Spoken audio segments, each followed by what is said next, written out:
नमस्कार दोस्तों, हमारे YouTube चैनल पर एक बार फिर आपका स्वागत है।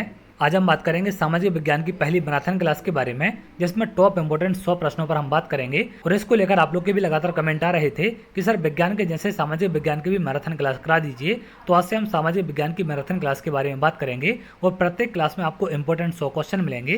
तो विज्ञान की मैंने 5 मैराथन आपको सॉल्व करा दी हैं, जिसमें टॉप इंपोर्टेंट 500 क्वेश्चन आपको मिल जाएंगे। तो उन सबको जाकर आप देख सकते हैं। प्लेलिस्ट का लिंक आपको वीडियो के डिस्क्रिप्शन में नीचे मिल जाएगा। उसमें तमाम वीडियो वर्ग 3 चयन परीक्षा के लिए पड़े हुए हैं, जो कि बहुत ही ज़्यादा आपके इंपॉर्टेंट हैं। तो उन सबको जाकर आप देख सकते हैं। वहाँ पर आपको गणित, विज्ञान, सामाजिक विज्ञान सभी के इंपॉर्टेंट वीडियो मिल जाएंगे। तो उन सबको जाकर आप देख सकते हैं। इसके अलावा अगर आप लोग MCQ टाइप के प्रश्नों की प्रैक्टिस करना चाहते हैं तो मैंने एप्लीकेशन पर टेस्ट सीरीज लॉन्च कर दी है।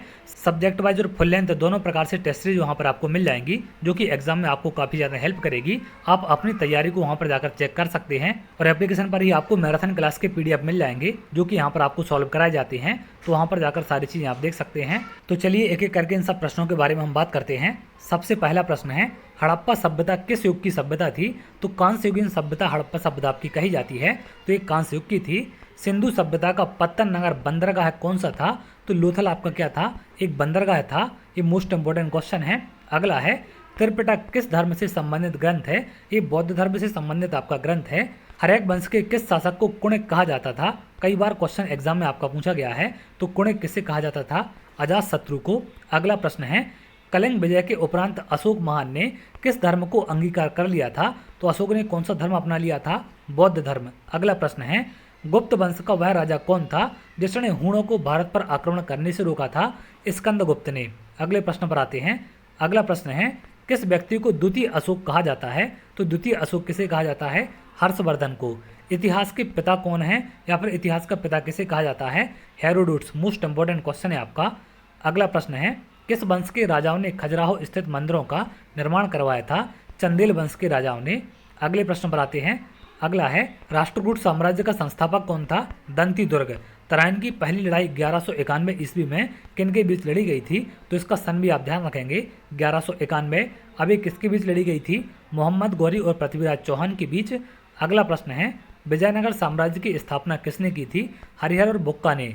भक्ति आंदोलन का प्रारंभ किया गया था अलवार नायनार संतों द्वारा। तो इसको भी आप ध्यान रखेंगे। अगला प्रश्न है, भारत में चिश्ती सिलसिले को किसने स्थापित किया था? शेख मोइनुद्दीन चिश्ती ने। अगला प्रश्न है, पानीपत का प्रथम युद्ध कब हुआ था? 21 अप्रैल 1526 को। अगले प्रश्न पर आते हैं। अगला है, गौरेला युद्ध का पथ प्रदर्शक कौन था? शिवाजी। अगले प्रश्न पर आते हैं। अगला है, किसने दिल्ली में खगोली वेधशाला, जिसे जंतर मंत्र कहते हैं, बनवाई थी? तो जंतर मंत्र किसने बनवाई थी? जयसिंह द्वितीय ने। अगले प्रश्न पर आते हैं। कौन सा युद्ध निर्णायक युद्ध था जिसमें फ्रांसीसी हार गए और अंग्रेजों की सर्वोच्चता स्थापित हो गई थी? बांडीवास का युद्ध कब हुआ था आपका? 1760 में। तो इसको ध्यान रखेंगे, मोस्ट इंपोर्टेंट क्वेश्चन है आपका। अगला प्रश्न है, भारत में अंग्रेजी शिक्षा किसके द्वारा लागू की गई थी? विलियम बेंटिक के द्वारा। आधुनिक युग का मनु किसे कहा जाता है? डॉक्टर BR अम्बेडकर को। ये भी आपका मोस्ट इंपोर्टेंट है। अगला है, 1857 के विद्रोह के समय भारत का गवर्नर जनरल कौन था? Lord Canning. ये कई बार क्वेश्चन एग्जाम में आपका पूछा गया है। 1857 की क्रांति पर क्वेश्चन आपके पूछे जाते हैं। अगला है, भारतीय राष्ट्रीय कांग्रेस की पहली बैठक किस शहर में हुई थी? बम्बई में। अगला प्रश्न है, मार्ले मिंटो रिफॉर्म्स को किस वर्ष में प्रस्तुत किया गया था? 1909 में। अगला प्रश्न है, असहयोग आंदोलन को क्यों निलंबित किया गया था? चोरी चोरा में हुई हिंसक घटना के कारण इसको बंद कर दिया गया था या फिर निलंबित किया गया था। अगला प्रश्न है, प्रथम गोलमेज सम्मेलन कब हुआ था आपका? 1930 में। फ्रांस की राज्य क्रांति कब हुई थी? 1789 में। ये मोस्ट इंपोर्टेंट क्वेश्चन है आपका। अगला है, कौन सी अक्षांश रेखा भारत के मध्य से होकर गुजरती है? कर्क रेखा भारत के मध्य से होकर गुजरती है। ये कई बार क्वेश्चन पूछा गया है। किस पर्वतमाला को सह्याद्री के नाम से जाना जाता है? पश्चिमी घाट को। अगला प्रश्न है, जवाहर सुरंग का नाम किस दर्रे को दिया गया था? बनिहाल दर्रा को। ये भी कई बार क्वेश्चन पूछा गया है आपका। अगला प्रश्न है, गंगा ब्रह्मपुत्र द्वारा निर्मित विश्व के सबसे बड़े डेल्टा का नाम क्या है? तो इसका नाम है सुंदरवन डेल्टा। अगला प्रश्न है, नागार्जुन सागर किस नदी पर स्थित है? यह आपका कृष्णा नदी पर स्थित है, आंध्र प्रदेश में। भारत का सबसे लंबा बांध कौन सा है? हीराकुंड बांध। अगले प्रश्न पर आते हैं। अगला प्रश्न है, भारत में सर्वाधिक वर्षा मुख्यतः प्राप्त होती है दक्षिण पश्चिमी मानसून से मुख्यतः वर्षा प्राप्त होती है। देश के कुल क्षेत्रफल के कितने प्रतिशत भूभाग पर वनों का आवरण है? लगभग 21.05% पर। अगला है, नंदा देवी जीवाश्म किस राज्य में स्थित है? ये आपका उत्तराखंड में है। अगला प्रश्न है, वन्यजीव संरक्षण अधिनियम कब बनाया गया था? 1972 ईस्वी में। लावा के प्रवाह से किस मिट्टी का निर्माण होता है? काली मिट्टी का। अगला प्रश्न है, भिलाई संयंत्र किसकी मदद से स्थापित किया गया था? ये रूस की मदद से स्थापित किया गया था। अगला प्रश्न है, भारत का कृत्रिम बंदरगाह कौन सा है? चेन्नई। अगले प्रश्न पर आते हैं। अगला है, भारत में पहली बार जनगणना कब हुई थी? 1872 में, लॉर्ड मेयो के कार्यकाल में। तो इसको भी आप ध्यान रखेंगे। अगला प्रश्न है, एक ग्रह की अपने कक्ष में सूर्य से न्यूनतम दूरी को क्या कहा जाता है? इसको उपसौर कहते हैं। और अधिकतम दूरी को क्या कहते हैं? अपसौर कहते हैं। तो इन दोनों बातों को आप ध्यान रखेंगे। अगला है, किस महाद्वीप को महाद्वीपों का महाद्वीप भी कहा जाता है? एशिया महाद्वीप को क्या कहा जाता है? महाद्वीपों का महाद्वीप। अगला प्रश्न है, विषुवत रेखा के समांतर कल्पित रेखाएं क्या कहलाती हैं? ये आपकी अक्षांश रेखाएं कहलाती हैं, जो विषुवत रेखा के समांतर होती हैं। भूगर्भ में विशाल आकार की गुंबदाकार आग्नेय चट्टान को किस नाम से जाना जाता है? इनको बैथुलिक चट्टानें भी कहा जाता है। ये कई बार क्वेश्चन एग्जाम में आपका पूछा गया। अगला है, किसे प्रकृति की सुरक्षा वाल्व कहा जाता है? ज्वालामुखी को क्या कहते हैं? प्रकृति का सुरक्षा वाल्व। अगला प्रश्न है, हिमालय की उत्पत्ति किस भूसंतति से हुई थी? एथेंस के कारण। किस सभ्यता को नील नदी का वरदान कहा जाता है? मिस्र की सभ्यता को। ये भी क्वेश्चन कई बार एग्जाम में आपका पूछा गया है। अगला है, किस मंडल को संवहन मंडल भी कहा जाता है? क्षोभ मंडल को क्या कहते हैं? संवहन मंडल कहा जाता है। अगला है, विश्व की सबसे तेज बहने वाली महासागरीय जलधारा कौन सी? आपकी गल्फ स्ट्रीम जलधारा। ये भी क्वेश्चन कई बार एग्जाम में पूछा गया है। अगला है, महासागरीय जल में लवणता की सर्वाधिक मात्रा किन अक्षांशों के मध्य पाई जाती है? 20 डिग्री से 40 डिग्री अक्षांश के मध्य। कौन सी जल संधि अंतर्राष्ट्रीय तिथि रेखा के समांतर स्थित है? तो अंतर्राष्ट्रीय तिथि रेखा के समांतर कौन है? बेरिंग जल संधि। अगले प्रश्न पर आते हैं। अगला प्रश्न है, प्रगामी तरंग सिद्धांत किसकी उत्पत्ति की व्याख्या करता है? ज्वार भाटी की। पेट्रोलियम पदार्थ कहाँ से प्राप्त होते हैं? तलछटी चट्टानों से। अगले प्रश्न पर आते हैं। अगला है, झूम कृषि कहाँ पर की जाती है? उत्तर पूर्व भारत में झूम कृषि आपकी फेमस है और यहीं पर ये की जाती है। अगला है, समुद्र के अंदर समान गहराई वाले स्थानों को मिलाने वाली रेखा क्या कहलाती है? आइसोबाथ। विकिरण की तीव्रता के मापन हेतु किस उपकरण का प्रयोग किया जाता है? एक्टिनोमीटर। ये मोस्ट इंपोर्टेंट क्वेश्चन है आपका। अगला है, रेगुलेटिंग एक्ट कब पारित किया गया था? 1773 ईस्वी में। केंद्र में द्वैध शासन प्रणाली को किस अधिनियम के अंतर्गत स्थापित किया गया था? भारत सरकार अधिनियम 1935 के अंतर्गत। तो इसको भी आप ध्यान रखेंगे। अगला प्रश्न है, भारतीय संविधान में मौलिक कर्तव्य का विचार कहाँ से लिया गया था? रूस के संविधान से। संविधान सभा द्वारा अंतिम रूप से पारित संविधान के कुल कितने अनुच्छेद तथा अनुसूचियां हैं? तो यहाँ पर अंतिम रूप से पारित की बात की जा रही है, ना कि वर्तमान में। तो जब अंतिम रूप से पारित किया गया था उस टाइम पर आपके 395 अनुच्छेद थे और 8 आपकी अनुसूचियां। लेकिन अगर वर्तमान की बात की जाए तो अनुच्छेद तो आपके 395 ही हैं, अनुसूची आपकी बढ़कर कितनी हो चुकी हैं? 12। ये वर्तमान की स्थिति है। अगले प्रश्न पर आते हैं। अगला प्रश्न है, भाषाई आधार पर गठित भारत का पहला राज्य कौन सा था? आंध्र प्रदेश। 1 अक्टूबर 1953 को इसको गठित किया गया था। संसद की कार्रवाई सूची में प्रथम विषय क्या होता है? तो संसद की कार्रवाई सूची का पहला विषय क्या होता है? आपका प्रश्नकाल। अगले प्रश्न पर आते हैं। अगला प्रश्न है, वित्त बिल के लिए किसकी पूर्व स्वीकृति आवश्यक होती है? तो वित्त बिल पेश करने के लिए किसकी स्वीकृति आवश्यक होती है? आपकी भारत के राष्ट्रपति की। अगला प्रश्न है, राज्यसभा में गणपूर्ति के लिए निर्धारित संख्या कितनी होती है? तो कोरम के लिए कितनी संख्या कम से कम आपकी होनी चाहिए? कम से कम 25 सदस्य आपके होनी चाहिए। अगला है, मंत्रिपरिषद व्यक्तिगत रूप से उत्तरदायी होती है। तो व्यक्तिगत रूप से किसके प्रति उत्तरदायी है? राष्ट्रपति के प्रति। लेकिन अगर नॉर्मली बात की जाए तो वो लोकसभा के प्रति उत्तरदायी होती है। तो इसको भी आप ध्यान रखेंगे। अगला प्रश्न है, भारत के सर्वोच्च न्यायालय की स्थापना हुई थी भारत सरकार अधिनियम 1935 के अधीन। किसे सुपर कैबिनेट की संज्ञा दी गई है? तो सुपर कैबिनेट किसे कहा जाता है? योजना आयोग को। ये भी आपका मोस्ट इंपोर्टेंट क्वेश्चन है।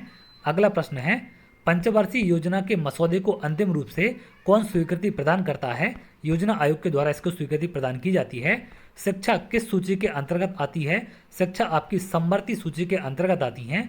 अगले प्रश्न पर आते हैं। अगला प्रश्न है, संविधान के किस अनुच्छेद के तहत राष्ट्रीय आपातकाल की उद्घोषणा राष्ट्रपति करता है? अनुच्छेद 352 के तहत। ये आपका मोस्ट इंपोर्टेंट क्वेश्चन है। अगला प्रश्न है, 73वां संविधान संशोधन संबंधित है, ये पंचायती राज प्रणाली से आपका संबंधित है, मोस्ट इंपोर्टेंट है। मानव विकास सूचकांक HDI किस अर्थशास्त्री की देन है? ये महबूब उल हक की देन है।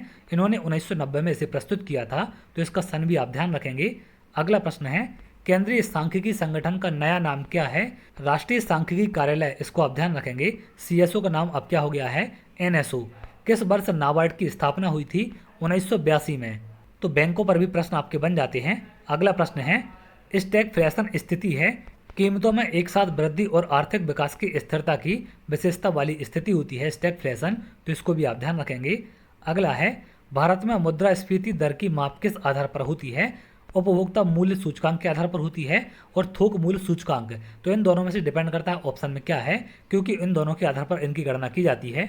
अगला प्रश्न है, चेलैया समिति किस क्षेत्र में जांच हेतु गठित की गई थी? ये प्रत्यक्ष कर के क्षेत्र में जांच के लिए गठित की गई थी। अगला प्रश्न है, भारतीय रिजर्व बैंक के द्वारा नकद कोष अनुपात में कमी की जाती है, तो इसका साख सृजन पर प्रभाव क्या होता है? इसमें वृद्धि होती है। अगला प्रश्न है, भारत किस तरह की अर्थव्यवस्था है? भारत मिश्रित अर्थव्यवस्था है। प्रथम वित्त आयोग के अध्यक्ष कौन थे? केसी नियोगी। 1952 से 1957 तक अध्यक्ष रहे थे। ये मोस्ट इंपॉर्टेंट है। राज्यसभा का सर्वप्रथम गठन कब हुआ था? 3 अप्रैल 1952 को। संसद का स्थायी सदन कौन सा है? राज्यसभा। अब इसे स्थायी सदन क्यों कहा जाता है? क्योंकि इसे कोई भी भंग नहीं कर सकता, लोकसभा को भंग किया जा सकता है। अगला प्रश्न है, किस अनुच्छेद के तहत संसद को नागरिकता के संबंध में कानून बनाने का अधिकार प्रदान किया गया है? अनुच्छेद 11 के तहत। ये भी आपका इंपॉर्टेंट है। अगला है, मार्ले मिंटो सुधार का उद्देश्य क्या था? पृथक निर्वाचन प्रणाली इसका उद्देश्य था। अगले प्रश्न पर आते हैं। अगला है, किस प्राकृतिक प्रदेश को शीत मरुस्थल कहा जाता है? टुंड्रा प्रदेश को। ये भी कई बार क्वेश्चन एग्जाम में पूछा गया है। वनों के संरक्षण एवं संवर्धन से संबंधित क्रिया क्या कहलाती है? सिल्वीकल्चर। अगले प्रश्न पर आते हैं।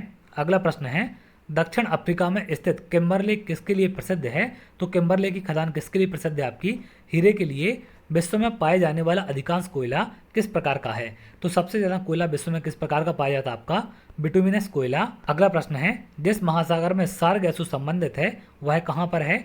उत्तरी अटलांटिक में। मोस्ट इंपॉर्टेंट है, ये चारों जगह से पानी से घिरा होता है। अगला है, वायुमंडल में सर्वाधिक मात्रा में विद्यमान अक्रिय गैस कौन सी होती है? आर्गन। यहाँ पर अक्रिय गैस की बात की जा रही है, इस बात को आप ध्यान रखेंगे। अगला है, कौन सी नदी भूमध्य रेखा को 2 बार काटती है? कांगो नदी आपकी भूमध्य रेखा को 2 बार काटती है। क्रेटर ज्वालामुखी छिद्र मुख्यतः किस आकृति के होते हैं? तो ज्वालामुखी छिद्र आपकी कौन सी आकृति बनाते हैं? शंक्वाकार आकृति। ये भी मोस्ट इंपॉर्टेंट है। किस द्वीप को प्रशांत महासागर का चौराहा कहा जाता है? हवाई द्वीप को। ये भी कई बार क्वेश्चन एग्जाम में पूछा गया है। अगला प्रश्न है, मध्यरात्रि सूर्य का क्या अर्थ होता है? सूर्य का ध्रुवीय व्रत में देर तक चमकना। अगला है, भारतीय खनिज पदार्थों का भंडार गृह कहलाता है। छोटा नागपुर के पठार को क्या कहते हैं? भारतीय खनिज पदार्थ का भंडार गृह है। अगले प्रश्न पर आते हैं।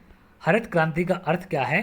कृषि की आधुनिक विधियों का उपयोग कर प्रति एकड़ फसल की उपज बढ़ाना क्या है इसका उद्देश्य है, यहाँ पर इसका अर्थ है। सबसे प्राचीन पुराण कौन सा आपका? मत्स्य पुराण। ये भी कई बार एग्जाम में पूछा गया है। अगला है, आदि शंकराचार्य द्वारा स्थापित 4 मठ कहाँ स्थित हैं?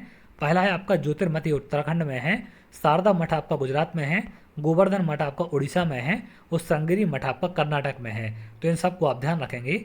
अगला प्रश्न है, विक्रमशिला शिक्षा केंद्र के संस्थापक का नाम क्या है या किसने इसकी स्थापना की थी? धर्मपाल। मोस्ट इंपॉर्टेंट है। गोलकुंडा कहाँ अवस्थित है? हैदराबाद में आपका गोलकुंडा है। तो ये थे टॉप इंपोर्टेंट 100 क्वेश्चन जिनके एग्जाम में आने की संभावना है।